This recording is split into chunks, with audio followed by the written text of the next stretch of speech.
Your Excellencies, the heads of state, the honorable heads of governments, honorable ministers, Your Excellencies, the ambassadors and high commissioners, the special envoy of the UN Secretary General on Climate Change, who's not here this evening, but she's here in spirit, the Commonwealth Secretary General, heads of delegations, the representatives of Pacific organizations, the representatives of our development partners, the representatives of international organizations, the members of the diplomatic corps, invited guests, ladies and gentlemen. Good evening, Misambula Vinaka, Salam Alaikum, Namaste. I warmly welcome you all tonight at the end of this very successful third summit of the Pacific Island Development Forum. Please allow me to congratulate you all for the extensive and fruitful dialogue over the past 3 days on as fundamental a theme and mission as, quote, building climate resilient green blue Pacific economies, unquote.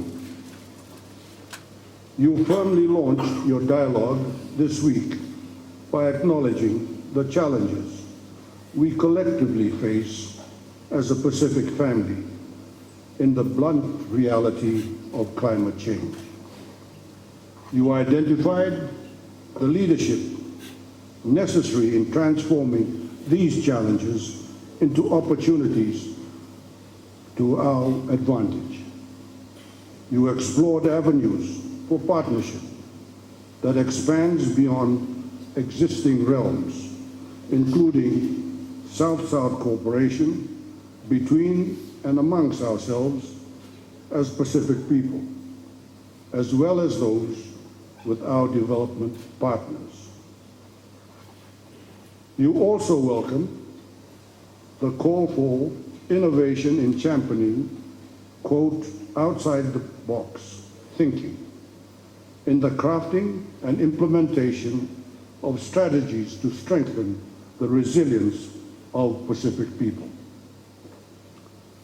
For the first time, for many of you, the subject of, quote, climate change provoked migration, unquote, was discussed in the Pacific Dialogue style, or Talanoa.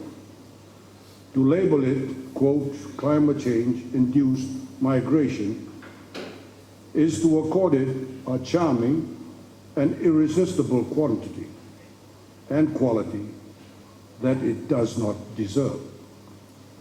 The Talanoa session encouraged a shift in your thinking paradigm that the issue of, quote, climate change provoked migration, unquote, is no longer a question of, quote, whether or not to, unquote. It must now be a question of, quote, when, where, and how best to, unquote. It is a question of basic survival of members of our entire Pacific family that we need to collectively take ownership of as we together strengthen our resilience.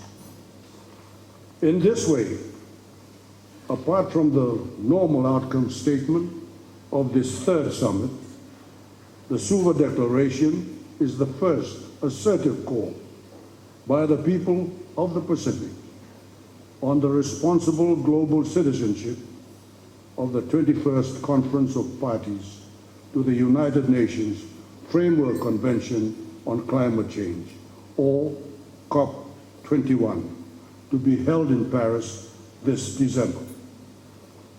The Suva Declaration is a call by the Pacific family for human solidarity in the survival of our Pacific species. It is a joint call by the Pacific governments, private sector, and Pacific civil society, of the independent Pacific Island countries and Pacific Island territories, and is thus a significant and exemplary hallmark of genuine inclusivity. The more conscious we are of the seeming overlap and repetitions that the Suva Declaration would notably share with similar declarations from other Pacific groupings, the greater our quest should be to ensure that these overlaps are strengthened in their complementariness and underlying consistencies with a convincing sense of urgency. Lastly, Excellencies and distinguished delegates, I wish to extend my warmest congratulations to you all for having collectively endorsed at this summit the Pacific Islands Development Forum Charter. Let us celebrate this as a milestone for the PIDF today. Let us be assured of the importance and necessity of working together with a common purpose, the governments, civil society organizations, and the private sector. Your Excellencies, distinguished delegates, I wish you all a safe return to your respective destination, but I look forward to continuing our dialogue and constructive engagement beyond this summit and into future PIDF meetings. Thank you. Vinaka Vogalevu, Shukriya, Bahut Dayabad.